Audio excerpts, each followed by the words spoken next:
السلام علیکم ورحمۃ اللہ وبرکاتہ۔ الحمد للہ والصلاة والسلام علی رسول اللہ، اما بعد۔ واجب الاحترام سامعین و سامعات، دارالتحقیق فیصل آباد اور مجلس تحفظ سنت پاکستان کے زیر اہتمام علم الفتن والملاحم کے عنوان کے تحت الاربعین فی الفتن یعنی 40 احادیث کے مجموعہ میں سے 10ویں حدیث پیش خدمت ہے، جس کا عنوان ہے جو شخص فتنوں سے بچا لیا گیا وہ خوش قسمت ہے۔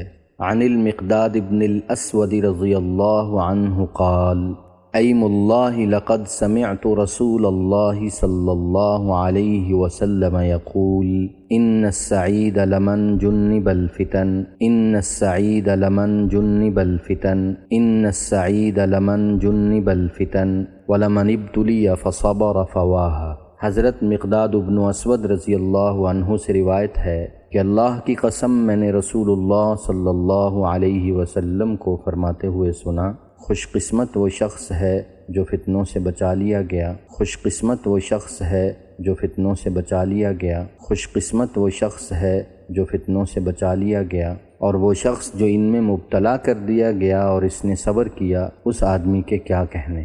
اس حدیث کی تشریح پیش خدمت ہے۔ فتنوں کے ہجوم میں ایمان کو محفوظ رکھنے والا یقیناً ایسا خوش نصیب ہے جسے لسان نبوت نے سعادت مند کہا ہے اور نہایت فرحت کا اظہار فرمایا ہے۔ واہ کے معنی عجب کے ہیں، جیسے ہم اپنی اردو زبان میں واہ واہ کہتے ہیں، جو خوشی کو ظاہر کرنے کے لیے استعمال ہونے والا کلمہ ہے۔ اس جملے کا ترجمہ یوں ہوگا کہ فتنوں سے محفوظ رہنا، اور اگر کوئی فتنے میں مبتلا ہو جائے تو صبر و ضبط اختیار کرنا کتنی اچھی اور خوش کر دینے والی بات ہے۔